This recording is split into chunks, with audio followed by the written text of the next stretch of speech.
On this episode of the Oklahoma Breakdown with Ikard and Lehman, presented by Riverwind Casino, it is the bye week, people. But we've got the voice of the Sooners, Toby Rowland, to recap OU season up to this point. We talk about our favorite plays, our favorite game, offensive MVP, defensive MVP, all that kind of stuff, and we answer some of your questions. That's it. Please download and subscribe to the podcast, rate it 5 stars, and write us a good review. Follow the show on Twitter, Instagram, Facebook, and YouTube. Just search Oklahoma Breakdown on any of those, and you'll find us. All right. Our man, Michael Hosty, will kick this thing off. It's time for the Oklahoma Breakdown. It's a beautiful Monday, November 8th, and you're listening to the Oklahoma Breakdown with Ikard and Lehman, presented by Riverwind Casino. Riverwind is Oklahoma City's premier casino experience, and your health and safety are Riverwind's #1 priorities. There are so many reasons why Riverwind is consistently voted OKC's #1 casino, but it all starts with their amazing variety of gaming thrills and excitement. Riverwind's beautiful award-winning environment plays host to more than 2,800 of the latest electronic games with a huge selection of table games, including blackjack, blackjack match, roulette, and Teddy's favorite, craps. No matter what your game, Riverwind has it in spades and hearts. And Fridays in November from 6 p.m. to midnight, you can win your share of $115,000 in cash bonus play and prizes in Riverwind's $115,000 Let's Get Digital promotion. Preliminary drawings are every 30 minutes, and the grand prize drawings will happen at 11:59. If you need help finding your way, just visit riverwind.com. Riverwind Casino, still the one. Now, we're recording this several days in advance. We are enjoying the bye week, people. I hope you are enjoying the bye weekend as well. We've called in the big gun, Ted. We brought him, the voice. You do what you got to do, man. Whenever we need those views up, those clicks up, you bring in the voice, T-Row. I only imagine that you guys were running low on female viewers. Is that the problem? It's something like that. But the real reason you're here is for your great audio quality. What are we doing here, man? I mean, you are. Still sound bad? No, you sound fine, but you're just going straight computer audio. You're a professional. I know. I apologize. I've got this like fancy mic, but my nice computer is down, so I'm having to use my wife's laptop, and it won't plug into it. So I apologize. I need an engineer. I'm used to having Drake Dykin wherever I go. So Good I don't know how to do this.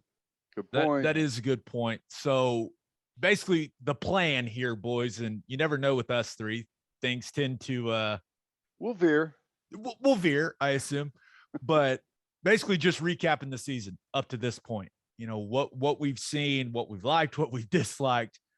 But Toby, let's start here first, man. We haven't gotten your thoughts on OU being at 8 in the initial college football playoff rankings. What was kind of your reaction when OU flipped over with that number 8 spot? I gasped, audibly gasped by myself watching the shows. But I love it. Like, I think it's fantastic. I think it is motivation. I think everybody's ticked off, which is not a bad thing this time of year. And honestly, it's a little hard to argue. I mean, I think I would put them ahead of Michigan for sure. But other than that, it's a little hard to argue based on how they've played so far this year. They're Oklahoma and they're 9-0, and I wouldn't have put them at 8. And I'm surprised, but I can't sit here and throw too big of a fit over it with the way they've played most of the year. You know, Tulane and Kansas, most notably, were ugly wins. So I would much rather they be at 8 and be motivated than be at like 2 or 3 and everybody complaining about them right now. And I have zero doubts that if they win out, they're going to be in this thing. I mean, 99.9% chance that if they win the rest of their games, they're in. I think they're probably even at that point the 2 seed, 2 or 3 seed probably. So I said on my radio show that if OU wins out and doesn't make it, I will walk to the season opener at Owen Field next year from my house. There's no chance that they're going to be left out if they win out. So that being said, I like it. One follow-up here, Mr. Rowland. Don't you live like in Piedmont? 40 miles. Oh. Yeah, we looked it up. It'll be about a 13-hour walk. But I'm going to stop and eat a burger along the way. So it's going to take me a good full 24 hours probably to get there. But I'm not worried about it. Neither should you be. If they win out, they're going to be in. Oklahoma's not going 13-0 with a conference championship and being left out of the college football playoff. It's not happening. Totally agree. I think one of the interesting things is whenever you look at Lincoln's teams, they always get better this time of year, start to really play good football. We haven't really had a backloaded schedule this backloaded where our final regular season games are like boom, boom, boom, the three best teams that we're going to face. But since 2015, I guess 2014 we may have, but 2015 we've never lost a game after the initial college football playoff poll. So, the way it's always better to lose early and work your way back than lose late whenever, you're going to slide and probably don't have room to make up that time. But yeah, let's see if they can continue to do what they've done and play their best football in November. Here's the thing is they're going to have to get better than what they've been, but I think they're clearly capable of that. Yeah, it's no different than the spot they've been in every year, which is you can't lose. In the past, they've had a loss by now, but same is true. Once you get to this time of year, once you get to November and December, there's no margin for error and can't lose. And if they can run the table, especially considering the opponents they have in front of them, they're going to be fine. The bigger worry is just what you said. It is not, would they get in if they went out? It's, can they win out? They're going to have to play better football to win out with Baylor, Iowa State, Oklahoma State, and one of those again still in front of them. You mentioned, because I feel like this is the closest it's been in a long time when you look at the gap between Oklahoma and the next best teams, right? Is that just me, guys? Because it does feel like, hey, there is not much separation between OU's team and what Oklahoma State looks like, and what Baylor looks like and what Oklahoma looks like. And even Iowa State at times, right? Like, to me, this feels the closest that it's been in a long time. I don't know if it's from a talent perspective or just the way they're playing, but in years past, I'd be surprised if OU got beat by Baylor, right? I'd be surprised if Oklahoma State beat Oklahoma. But this year, I'm like, is there really that much of a difference between the teams? Do you guys know what I'm saying? Yeah. I mean, I might be a little bit of recency bias because the last couple of times we've been down to Waco, were we an underdog? I mean, we might have been favored, but the Jalen Hurts team, I think were we a dog? Maybe not. Maybe we had just lost to Kansas State, right? We lost to Kansas State the last week of October, and I think there was a bye week, and then maybe we went to Baylor. I don't know if we were an underdog, but yeah, that was a good team though. Not 17, but in 15 when we went down there, they had a good team. Iowa State obviously last year beat us and had a really good team. Some of these OSU games I feel like have been 3 to 6 point spreads in recent years. I would say there has been a team the last few years who is in this category. Like, they are close to OU. OU's a slight favorite, but this team's capable of beating them. I don't know if there's been 3 teams like this deep. The Big 12 is deep enough that we've got 4 teams at the top, 3 other teams that you feel like are capable of getting you. But I mean, Baylor was fighting for a playoff spot 2 years ago. That defense was really, really good. So, but yeah, this deep, I would agree with you, Gabe. What about the rest of the teams? We're number 8. How do you feel about Oklahoma's chances? Like, if they make the playoff, if they win out, some of those better teams in the country, as we look at it, 8 games in for most of them, 9 games in for the Sooners. How do you feel like we kind of stack up against the rest of those top teams out there? I think right now, Georgia and Alabama are clearly better than them.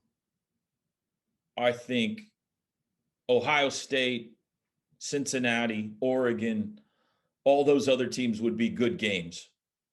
But if OU is going to get, like, under this scenario, OU is going to win out and be in the playoff, then that means they played good football. That means that they must have gotten their act together here. If they're going to beat Baylor, Iowa State, Oklahoma State, and one of them again in 4 straight weeks, we must be looking at an Oklahoma team that's peaking. Mm-hmm. It also means that the defense, I think, has figured some things out. So under that scenario by which Oklahoma is in the playoff, I think they can play with anybody. I mean, nobody's been able to score on Georgia, so I got to kind of see it to believe it. But I do feel like Alabama and Oklahoma could score some on Georgia, more than anybody has so far this year. So I'd be intrigued to see those games. If Oklahoma could finish strong, be peaking, and get into a playoff against Georgia, that would be a fascinating game. But if you're being honest with yourself, I think at this point, based on what we've seen this year, Georgia and Alabama are better football teams. The rest of them would be, could go either way, would be good games. Yeah, this is kind of the way that I put it, Toby, is that, with what we've seen from Oklahoma, not only this year, but in the past, right? When they get into the playoff, if you remove the Georgia Rose Bowl, right, it just hadn't gone well. Man, when they have gotten on that stage against teams that have an equal amount of talent or a greater amount of talent, they haven't won. So for me, I think OU can beat any team in the country that's not Bama, Georgia, or Ohio State, right? I think I would pick those other teams to beat them until I see it with my own eyes that OU can get on that stage and beat a team that has more talent than them. And I think that's fair, right? I think that's how a lot of the fan base feels. And unfortunately, there's a portion of the fan base that's like, hey, we don't want to go to the playoff and get killed. Now, those are the biggest losers in the world, but I kind of understand. Now, that's not my mentality. I want to make it clear, but I understand their reasoning because it's hard to imagine right now, especially with some of the inconsistencies we've seen on both sides of the ball this season. It's hard to imagine OU going to the playoff and knocking off Bama and then going to, or even if it's like knocking off Oregon or Ohio State and then going and beating Georgia in a championship game. It's one of those things you're going to have to see it before you believe it. I don't know how else to put it. All right.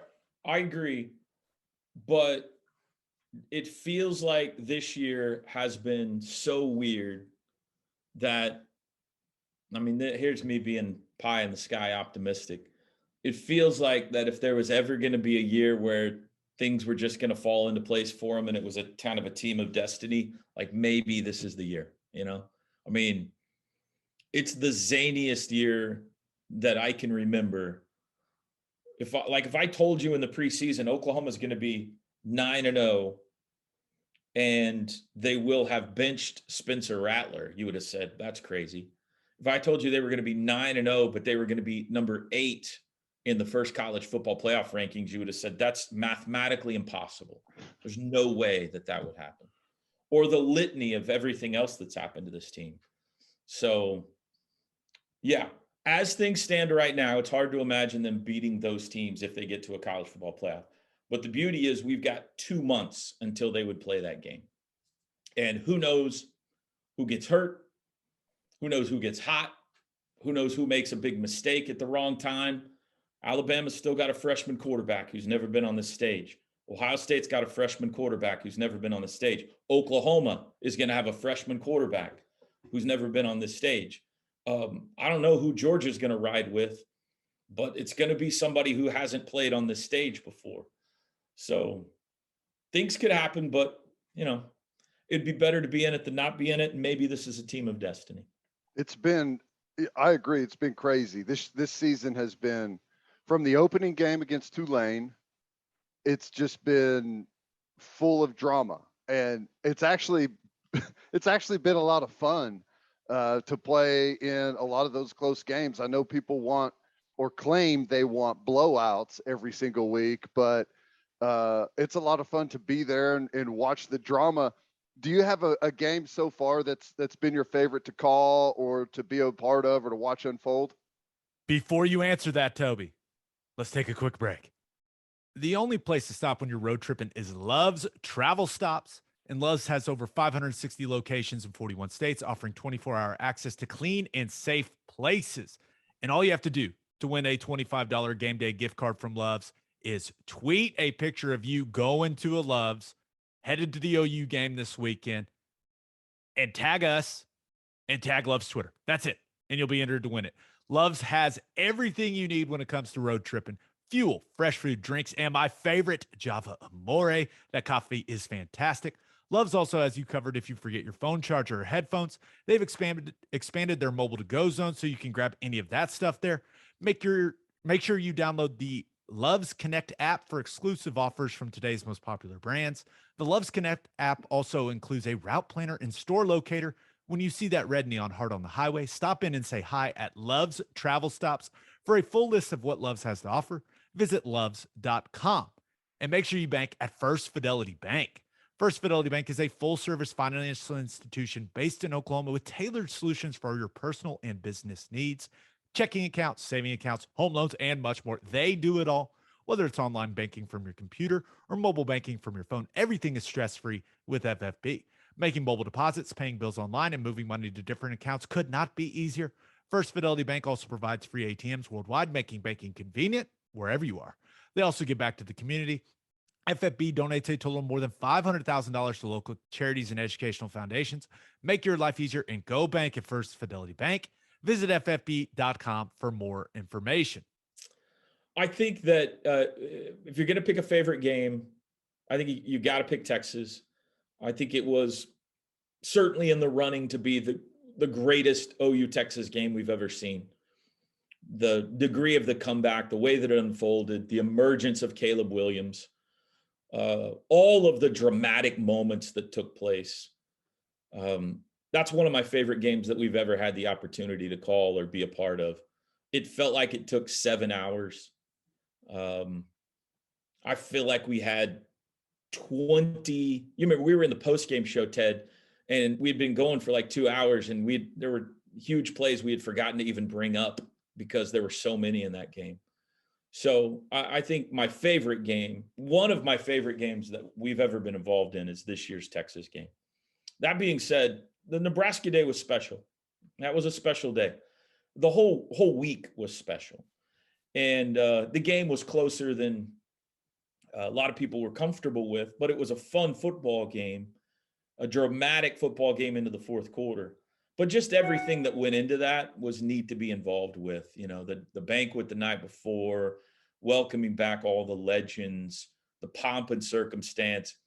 Both schools did an A+ job of the week leading up to that game, reminding us of the history of that rivalry. So I would be my 1B is I thought the Nebraska week was pretty unforgettable. So I know that clearly, you know, you're thinking about your favorite calls or just the games, but the thing with Switzer and Osborne had to be, even though Bally Sports didn't run it at the correct time and people freaked out, Toby, how cool was that? I mean, right, reliving the game of the century. It's not my game of the century because OU lost. I just want to make that clear. But, dude, that had to be such a cool experience. Yeah, I was nervous. I was legitimately nervous. I knew for like a week we were going to do that. And I wish we could do it again, because when I left after taping that hour, I was like, man, we could do that better. But for those who don't know, we had the opportunity to sit down with Coach Switzer and via satellite with Coach Osborne and watch the 1971 game together, the game of the century. And I mean, just, you think about the accomplishments of these two men. And I'm a kid growing up watching them on the sidelines in those red slacks, both of them going against each other through the years. And to be sitting in the room with, 6 national championships and a Super Bowl and 2 Hall of Famers. One of them served in the Congress for years. And I mean, they're legends. They're 2 of the 5 greatest coaches in college football history. Was a pinch me moment for sure. And now you guys know there's no way you can possibly screw up anything that Barry Switzer's involved in. All you do is say, welcome to the show, go. And he goes. So he makes it happen. The thing that I took away from it is one of them was 84 and the other 83 at the time. Now they're both 84 because Barry's had a birthday since. But at the time, one's 84, one's 83. And both of them remembered every play of a game that happened 50 years ago. They were the offensive coordinators then. And they remembered what they called, why they called it, what they should have called. Barry has many regrets still from that day. That's fascinating because I can't remember what happened last week.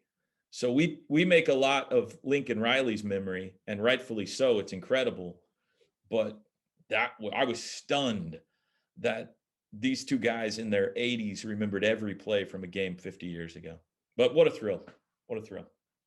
Well, you mentioned the Texas game, and maybe it's the best Texas game, or at least that we've seen. And it's the best game that I've seen. It's probably the best football game I've ever seen at any level.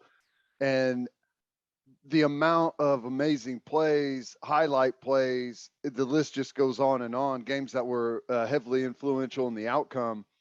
My guess is if you had to pick a favorite play of the season, that it probably comes from that game too.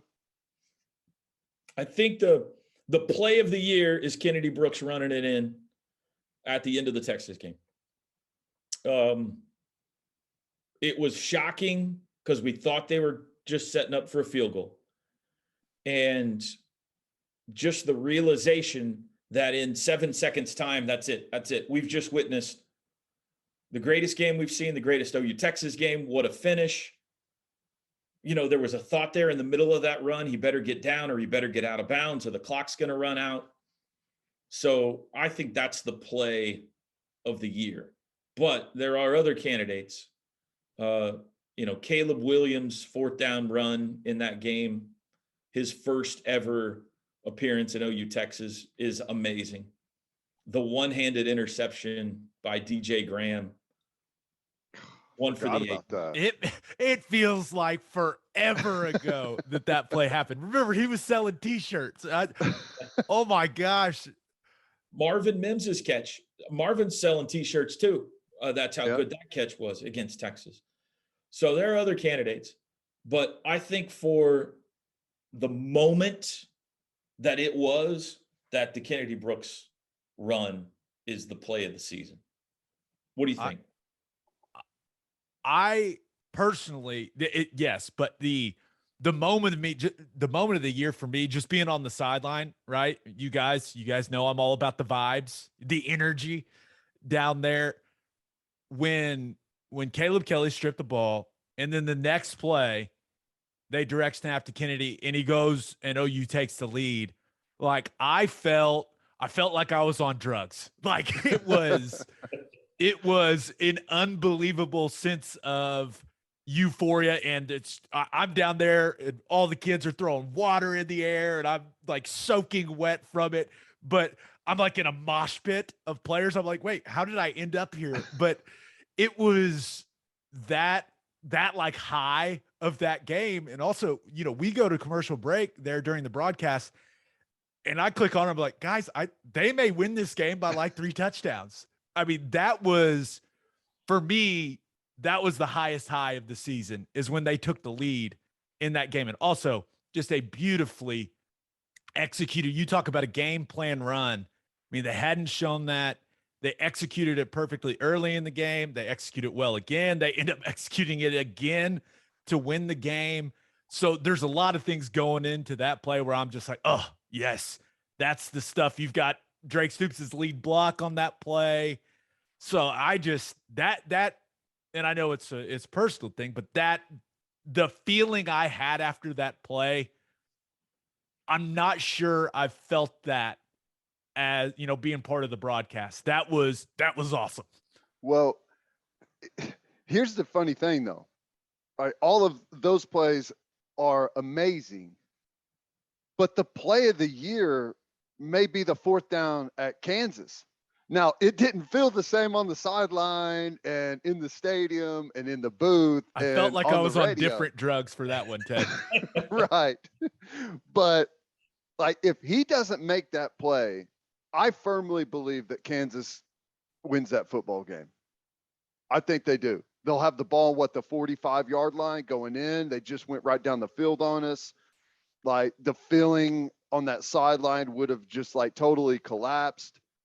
What were they? What was it? We were up 5 at that point. Is that right? Something like that.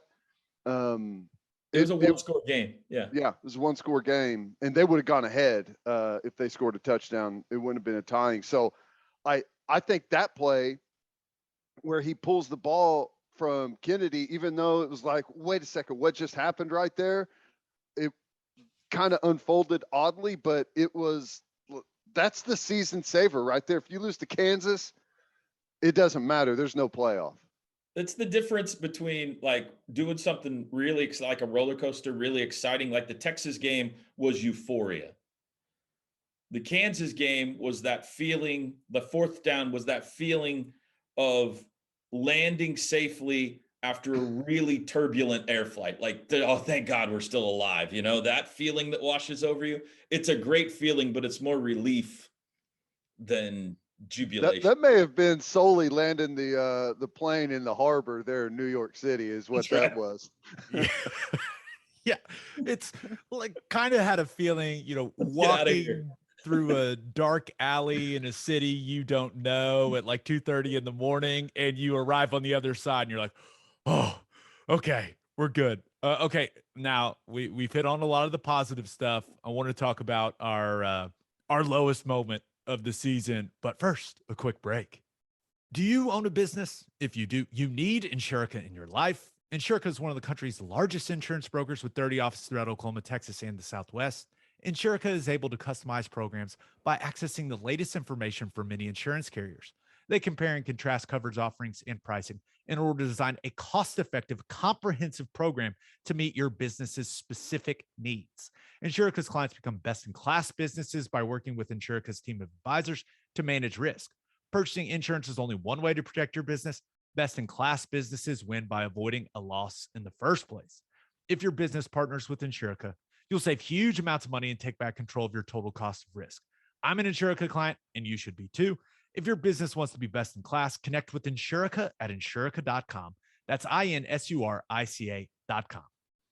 All right, guys, the weather outside sucks, but it doesn't matter because it's always hard seltzer season. There's only one hard seltzer that we drink on this podcast, and that is Sonic Hard Seltzer from Coop Ale Works. It's perfect for any occasion. You can drink it in the hot tub, by the fire, and at the tailgate. You can buy 12 packs of the iconic Sonic drive-in flavors like cherry limeade and ocean water, or you can grab a citrus variety pack or a tropical variety pack. Find it at your local grocery, convenience, and liquor stores. And send your kids to Bishop McGinnis Catholic High School. Bishop McGinnis Catholic High School has a long tradition of educational excellence. With a 12-to-1 student-to-teacher ratio, no student is overlooked. Bishop McGinnis's college prep curriculum offers 22 AP courses. There are numerous clubs and organizations for students to join. And as a proud member of the OSSAA, there are 14 sports offered. If you want to provide the best possible educational and spiritual development for your children, contact Bishop McGinnis Catholic High School or visit bmchs.org. Financial aid is available. So the low moment of the year, it's got to be from the Kansas game, right? I mean, I think we would all agree. And for me, so out of halftime, right? Down 10-0 at halftime in Lawrence. we're all saying the same thing. Oh my gosh, this is not good. This is not good. It doesn't feel good. The power went out, like all these things. But OU comes out of the half, goes on a 14-play drive, and they make it 10-7, right? Against the Jayhawks. I'm like, okay, here we go. Maybe a few more explosive plays would be nice. Maybe, like an 8-play drive instead of 14. But here comes the comeback. But I mean, Kansas takes the ball, goes down the field, 10 plays, 75 yards, takes off a ton of time, and Devin Neal punches it in, and you look up, and there's 1:30 left in the third quarter. That was the low point of the year for me. When I looked up at that clock and went, there is a possibility, unless something drastic happens, that they can lose this football game. And I had not felt like that in that game at all. I was like, hey, comeback's coming. But when Kansas answered that way, boys, I can't lie, I was concerned. That was the, oh boy, moment of the year for me. I mean, one of our responsibilities is to try to to encapsulate the importance or the magnitude of what we're witnessing. And, we tried to do that with the Texas game by saying, maybe this is the greatest OU Texas game of all time. There was a moment in that game where it dawned on me, all right, we got to let people know the magnitude of what's going on here. Like, we may be looking at one of the biggest upsets in college football history. And that's at the point, I think, when we kind of went into that on the broadcast, is it's 17-7. And folks, you need to understand like what's going on here. Like, this is, so listen, Friday night was great in that Kansas trip. The rest of the weekend is a low point of the season. From dessert on was a low point. The blocked punt against Texas when it's 14-0 and we just had the national anthem, that was pretty low. That's the funny thing about that. In that game, right, they score on the first play offensively, 75-yard touchdown. They blocked the punt. And at that point, I'm like, we're going to get beat 60-0 today. It's just that day. But by the time we go into halftime, and I don't even remember what the score was, we were still down, I think, significantly. But 18. But I felt okay going into halftime, shockingly, for some weird reason. But yeah, that block punt was like that one hurt. This was a long time ago, but Tulane had the football with a chance to go win. Yep. In the season opener. Not great. And dove for that first down on fourth and came up about a half a yard short, right? After all the build up to this season and, national championship hopes, season opener against Tulane, they had the football with a chance to go win. Well, that's crazy. If I remember, did Rattler throw an interception on the very first play of the season? Second play of the season. Okay. Yeah. Yeah. That was wild. The Texas, the start of that game, right? The 14-0 was bad, but the pass that made it 28-7, right? Joshua Moore, I think it was like just under 50 yards, where he's wide open running, and you're just like, it's just that day, man. We're busting coverages. We got guys running wide open, like they're gonna get rolled. That was also one of those, oh boy, moments. Yeah. Yeah, there was a bunch of them that day. That's what made that game so great is, it was, at first it started ugly, but then it turned into a tennis match, and then, I don't know, wild finish. Okay. Offensive MVP up to this point in the season for you, T-Row. Easiest question on the board. Caleb Williams. He turned the season around. I mean, Kennedy's had a nice year. Jaden Hazelwood's been a nice story this year. Drake Stoops catches everything, but Caleb Williams is a shooting star in college football. And the fact that Oklahoma's 9-0 right now is directly credited to him. The fact that Oklahoma has any chance to win or to go to a college football playoff or win a conference title or anything they do this year is directly credited to him. So there are multiple options to all these questions except for this one. There's only one answer to this one. It's crazy, isn't it? He's a true freshman, and to come in mid-season is difficult. It's difficult anyways for a quarterback, but as a true freshman, whenever you've never had that seat time, and now all of a sudden you enter the season halfway through or close to it against guys, everyone's kind of settled into their role for the season and how they're going to fit, and you're coming in for your first snaps. After, he had some good positive plays leading into that, but he also had some like dropping the snap and almost like he's got the jitters or something out there that you felt he's a playmaker, but man, he's also gonna maybe cost us on some stuff, decision making and maybe getting ahead of himself out there. But my goodness, is he settled into a really, really good role at quarterback. Yeah, I think Caleb's the only answer here. I will say Kennedy Brooks he's been good, right? He's been really, really consistent, and he can only do so much. It depends on how the O-line plays, right?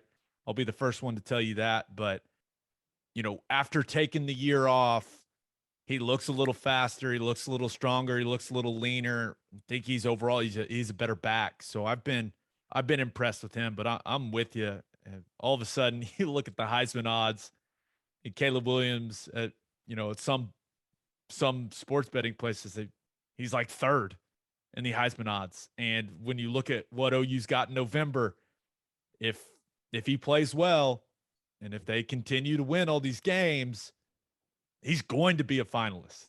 And that's just, it's crazy to think that can even happen when you take over in the middle of the season. But T-Row, that's definitely in play here.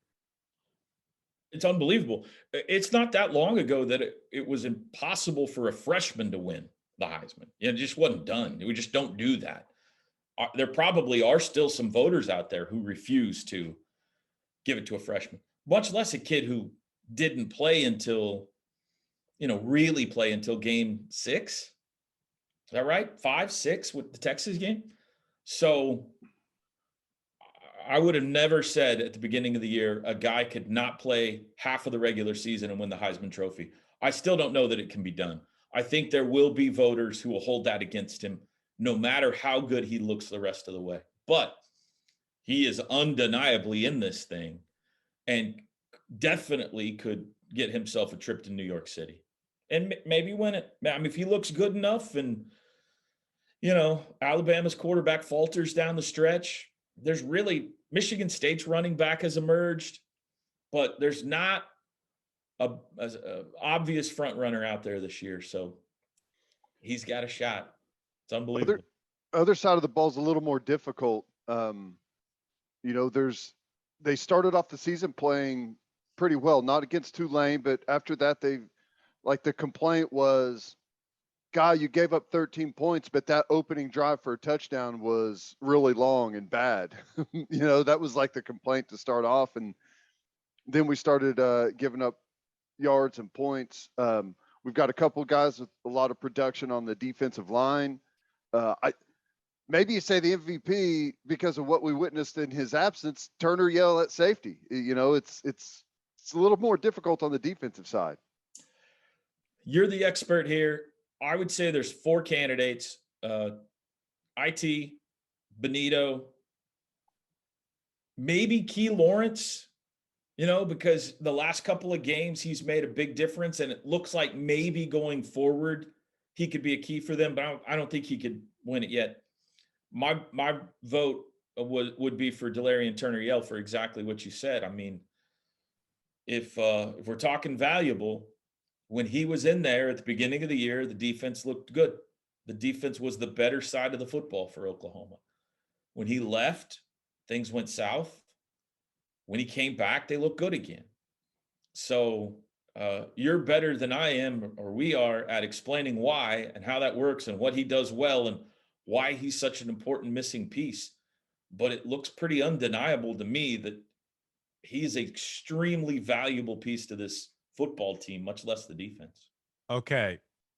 I want you guys to follow me on this one because I figured, I wanted to be a little different on this one. Shane Witter? Not Shane Witter. Close. So the fifth leading tackler on this football team is a young man named Justin Broyles. And with Turner Yell going out, remember, Bowman went out with the hammy. DJ Graham has missed time.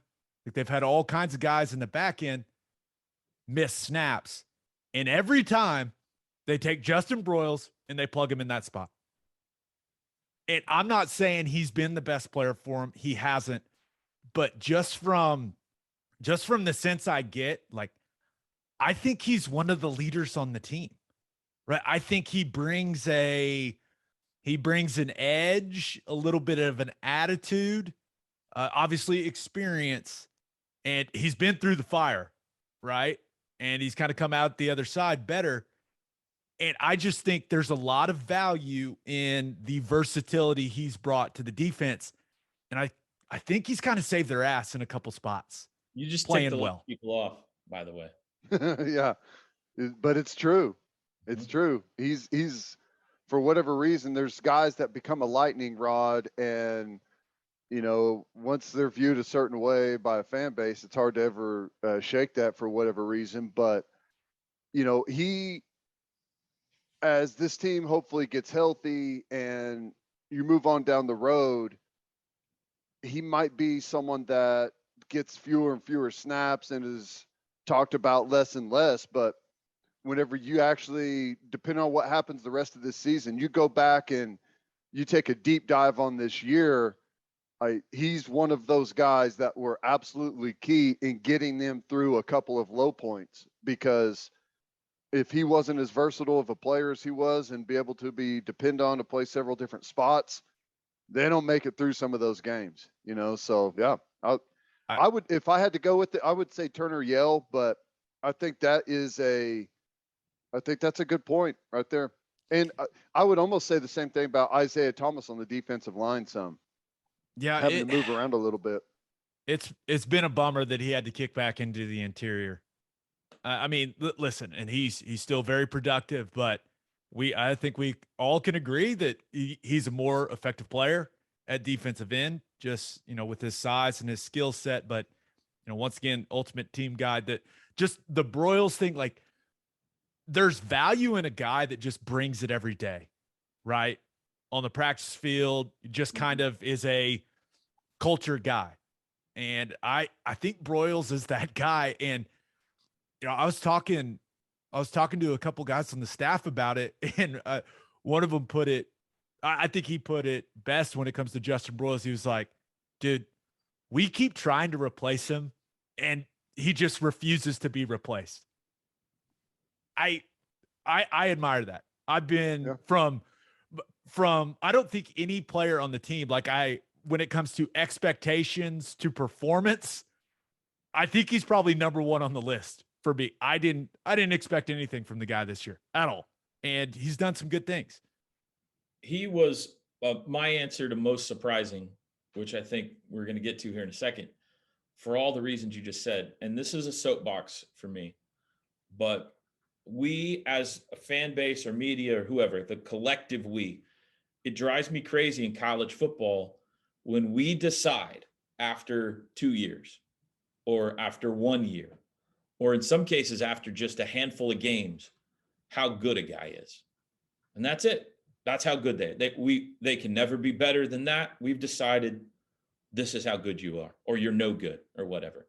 And we do not allow for the possibility of an 18-year-old kid getting better, taking coaching, developing, learning, getting experience, and getting better. We just don't allow it. We already decided you're no good. You're not allowed now to get better and be good. We do it all the time with guys. And you're either really good or you're terrible. Yeah. There's no like level. And once we've decided, we've decided. And Justin Broyles is one of those guys, you know? And so good for him. I think Delarian Turner-Yell's kind of one of those guys. Isaiah Thomas was just a guy for a couple of years here and developed into a monster. He's going to play in the NFL. So I think Justin Broyles is a fantastic story. And when you're talking, Gabe, about what he means from a leadership aspect, I think that's the way he was all the way back to his recruiting class. You remember that year he came in, like he was the ringleader for that recruiting class. So he's always been a very charismatic, confident young man. And he didn't have the start to his college career, maybe even the entirety of his college career that he wanted. But he has found a way this year to contribute significantly when needed at a variety of positions. So good for him. Yeah. All right, let's take a quick break, and then we'll get Teddy's most surprising player of the season. Are you unhappy with the surface around your pool? Are you not pleased with your patio? Soft Rock specializes in installing safe rubber surfacing for pools, patios, gym floors, and other outdoor spaces. Soft Rock's rubber safety surfacing provides a long-lasting surface that is impact and slip resistant, fully customizable, and virtually indestructible. Local business owners Heidi and Cody Clark are avid OU fans that are driven to help you with all of your pool and patio surfacing needs. Visit softrock.com/OKC. That's SOFTROC.com/OKC for more information. The Clarks also own the Driveway Company. The Driveway Company has tailored solutions to eliminate all of your driveway problems. They can repair cracks, clean and seal your rotting grass-filled joints to prevent water damage, ultimately saving you thousands of dollars in future repairs. Visit thedrivewaycompany.com/OKC for all of your driveway repair needs. Learn more about Soft Rock and the Driveway Company by visiting their Facebook and Instagram pages or by calling 405-294-9834. And if you are a whiskey or bourbon drinker, stop what you are doing, head to your favorite liquor store and buy some Balcones products. You got to grab some of Balcones Lineage Single Malt Whiskey. It was just voted one of the top 20 whiskeys in the world by Whiskey Advocate, and you'll be shocked by how affordable it is. Also, you got to snag some of Balcones Baby Blue Corn Whiskey. It's made from blue corn. Teddy, you want to say it?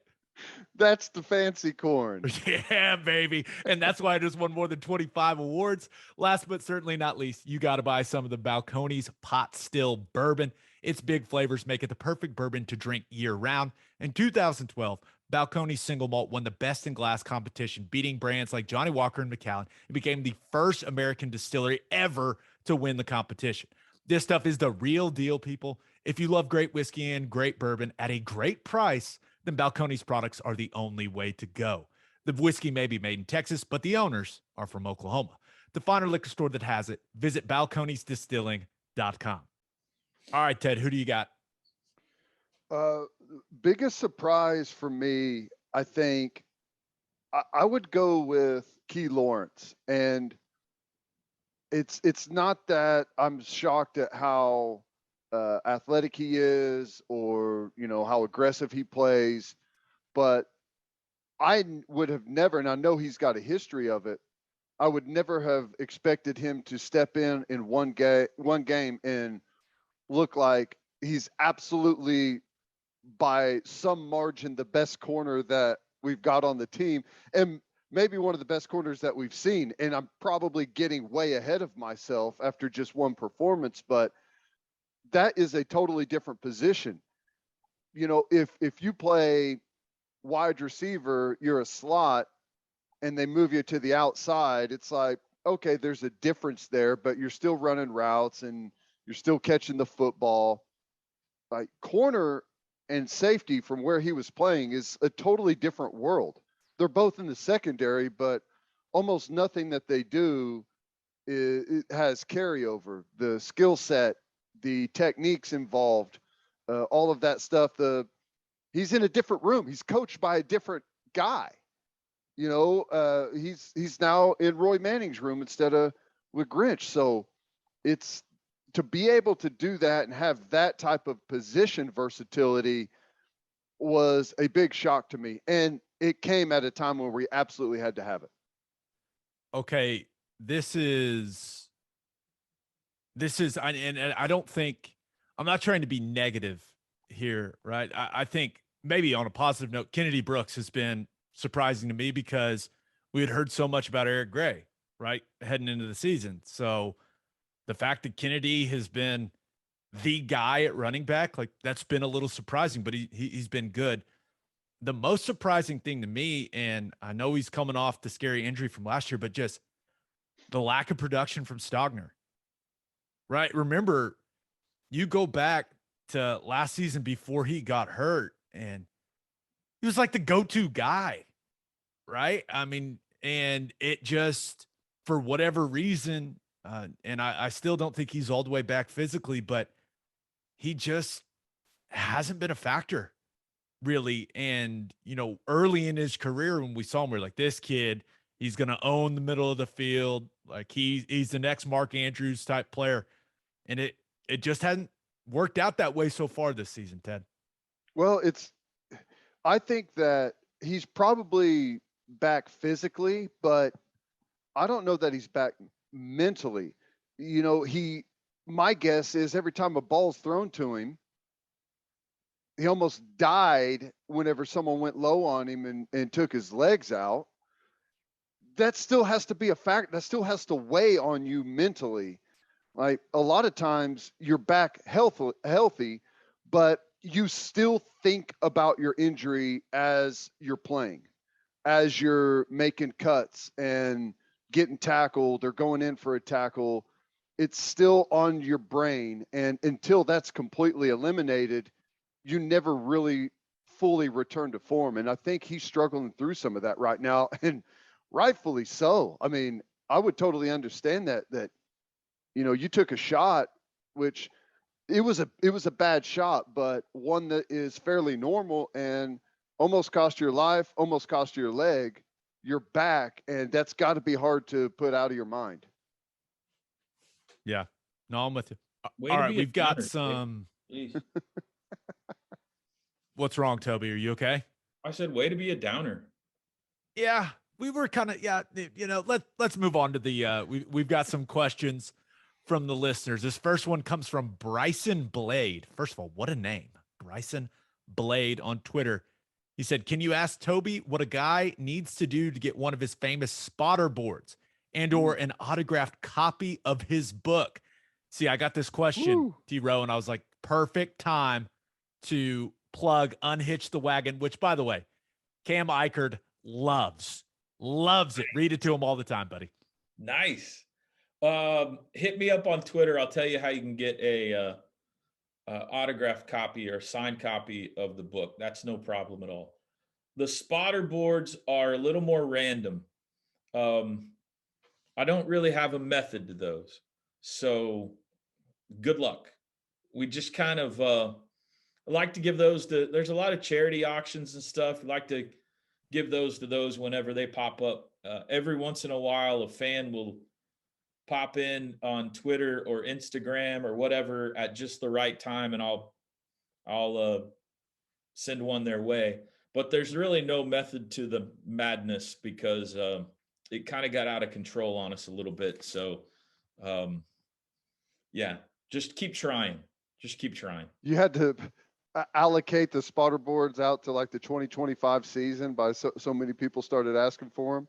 Well, yeah, I made the mistake a few years ago of giving them out kind of all out in advance before the season started, granting them. And then as the season rolled along, something would pop up where I would say, man, I wish I hadn't given that spotter board out because I'd really like in this situation to, there was an auction or whatever. So just kind of dialed that back a little bit. But we got a lot of games coming up. So just hopefully, I'm amazed that people want them. I think it's cool. Teddy always signs them for us. And I don't have any use for them after the game's over. So I'm perfectly happy to give them away and flattered that people want them. Okay, this question's for you, T-Row. It comes from Nathan Titus 15 on Twitter. He says, ask Toby if he personally has ever put the ponies in the barn. I have been around horses in my life. when I was growing up in Mustang, we had friends who had horses. And so I think probably the answer is yes. I don't remember off the top of my head an occasion where I physically put the ponies in the barn, but it probably happened growing up in Mustang. I haven't, oh, well, yeah, you know what? As a family, we went horseback riding a few years ago down at, what's the state park up? Romanos. And we had to get the horses out of the barn and put them back in the barn. So the answer is yes. There you go. The answer is yes. The man knows of what he speaks. Now, Have you ever gone horseback riding, either one of you? oh, love horseback riding. I Yeah. always feel bad for the horse, but big fan. Big fan. Teddy? Yeah. Whenever I was a kid, I had to kind of take care of some horses for a neighbor not too far away from where we lived. Got to ride them some. I once got bucked off of a horse. It actually ran me under a tree and knocked me off its back, and then stepped on my stomach. At what age?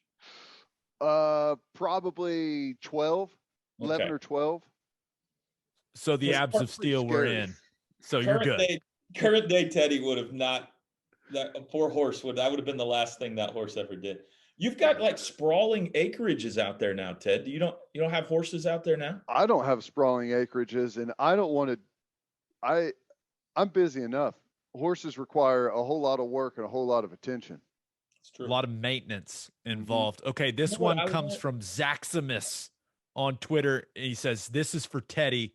Have you ever thought about coaching for the Sooners? Never. I get Well, I get this question a lot, dude. I've thought about it. I've only thought about how much I would never want to do it. That's all. It's so much work, man. It is so much work. It's year round. In season, you're talking about like 14, 16-hour days. You're talking about, like, I don't like to talk to very many people to begin with, much less call a bunch of, 16, 17, and 18-year-old kids all across the country. I have zero interest in coaching. I love football, and I would like to be around the football part of it. Like, that stuff is cool, and being able to watch players develop and help them develop and stuff like that is nice to think about. But all of the other stuff that comes with coaching, no way. That when people ask me about it, I'm always like, I don't think he would thrive when it comes to the recruiting part of things. Right. No. Can you see Absolutely Teddy not. T-Row? He'd just be like, well, you kind of suck, but I think I can make you better. You're not any good right now. I think a general baseline for being a good recruiter is you've got to like people. And I don't think Teddy likes people. Yeah. All right, Guilty. last one, and it's for you, Toby. This comes from Logan Moody, and he says, I would like to hear what kind of team Porter Moser is capable of coaching up this year. He seems extremely high energy and highly invested in the student body, unlike we've had before. I'm interested to see how you and Toby feel. You've called a basketball game. You've been around the team. What Sooners hoops looking like this year, man? I don't know. That was a very encouraging performance in the exhibition game. They shot, they hit 18 threes. I think they shot 70% from the field for the game and had 25 assists on 38 made shots. So great ball movement, great shooting. Don't think we expected that. We expected this to be a defensive team, and maybe they still will be, but and that the offensive end would be a struggle for them. So encouraging that they shot the ball so well, moved the ball so well, looked so good. Now, it's a Division II team. It's an exhibition game, but you'd rather look good than not look good. It's just so hard to know with so many new faces. I mean, they got 9. It's going to be a basketball team that when people go watch them play for the first time, they're not going to know anyone on the court. No.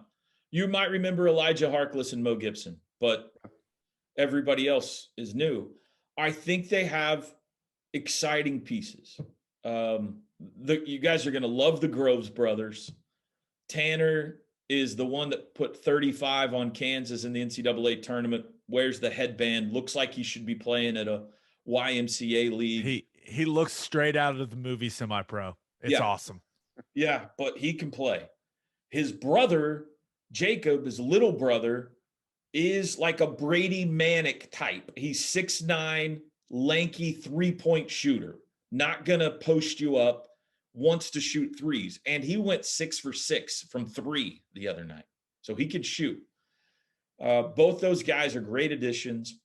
I think one that has gone under the radar a little bit is Ethan Shagwa, another big man, 6'9", who can step out and shoot.